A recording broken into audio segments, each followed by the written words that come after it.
Affari Italiani è media partner del Festival Mix di Milano, il festival di cinema a tematica LGBT. Siamo con un regista australiano, Dean Francis. Hi Dean, nice to meet you. Thank you.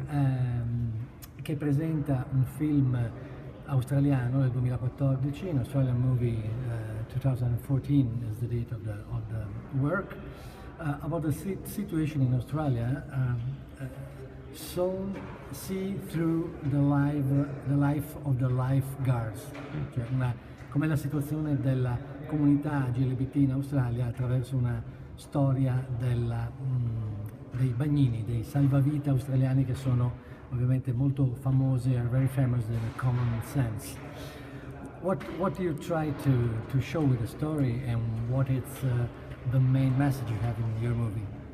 The main message of Drown is that love is universal and that identity cannot be defined by what you do or who you have sex with or any of these superficial aspects that we shape a sense of who we are around.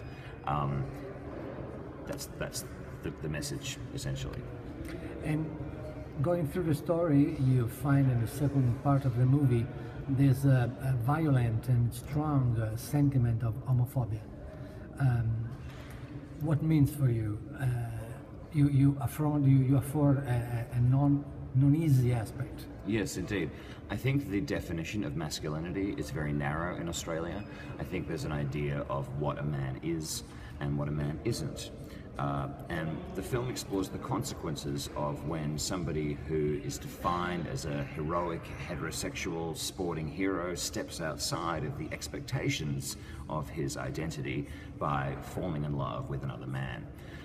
The way that he deals with that is to inflict violence upon this person who sadly he is in love with.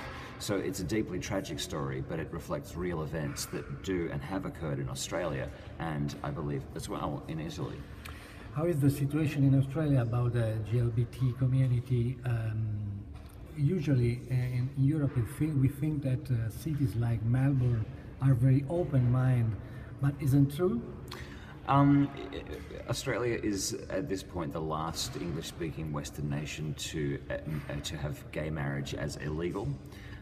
There is a huge problem with homophobia in Australia, and particularly in Australian sport. Cities like Sydney and Melbourne are accepting places. You don't feel uncomfortable at all being gay there, but as soon as you step out of the inner city and you go to the regional and rural communities, you find enormous problems with homophobia. The biggest problem is that our government and our Prime Minister, Tony Abbott, is an incredibly homophobic man, despite having a lesbian sister, and he refuses to pass legislation which will legalise gay marriage. So in that sense, Italy and Australia have got certain things in common. It's not your first time in Italy, isn't it? No, I was in Turin recently for the film festival there. I had an amazing time. We was there as media partner too. Oh, fantastic. Yeah. What do you think about the situation in Italy? Which kind of country you find each time you came? More open, I mean, time by time, or not? Look, firstly, I love Italy. I love everything about Italy. It is a beautiful country. I love coming here. In a way, it's hard for me to tell because I've been at gay and lesbian film festivals, which are obviously very open-minded and wonderful.